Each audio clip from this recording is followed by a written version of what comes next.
Hello, and welcome to Dad Doesn't Have Time for This, the show where we review things in a quick manner and then compare them to everything else in existence. Today we're going to talk about Bungo Stray Dogs Dead Apple, the movie based on Bungo Stray Dogs that fits nicely between seasons 3 and 4. I've been watching the Bungo Stray Dogs off and on for a while, finally finished season 3, which I enjoyed, and figured it was time to watch the movie as I'm waiting for them to release the Blu-rays of seasons 5. I guess 4 just came out like a month ago. But that's really what motivated me to get off my butt and finish the show. And I have to say, leading into the show, this was like a nice, hold you over till the next large chunk. And as a standalone story, I really enjoyed this.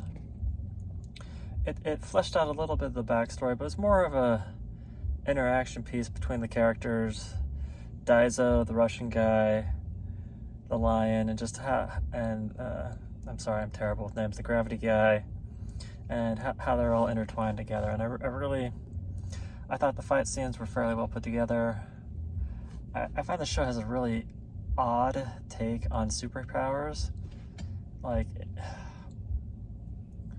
everyone's powers are so just oddly specific, and they're not really organic. Like, you look at the traditional Marvel superheroes, they're all sort of like, I can do this thing that's inherent to my physical attributes. Spider-Man shoots webs, climbs on walls, Cyclops shoots lasers from his eyes, stuff like that. But in this show, it's almost like a weird mix between that and between the Marvel style superpowers and magic style stuff. Like, you got a guy who summons things from a notebook. They're very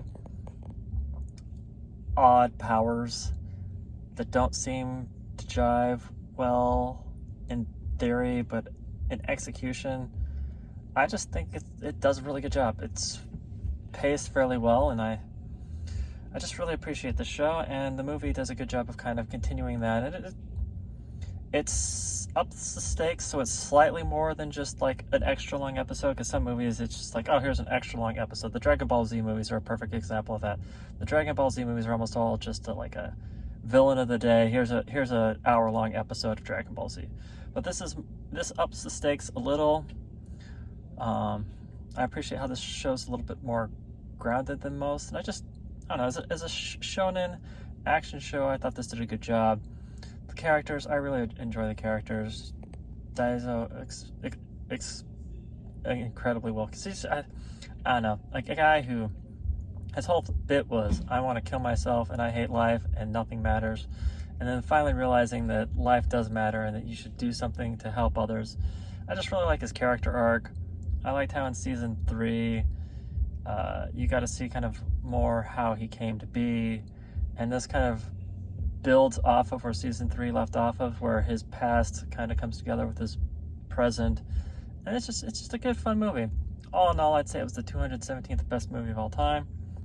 And if you're looking for just a good anime movie, this one might stand on its own, although I would highly recommend at least watching the first season, although the first 3 seasons would be preferable.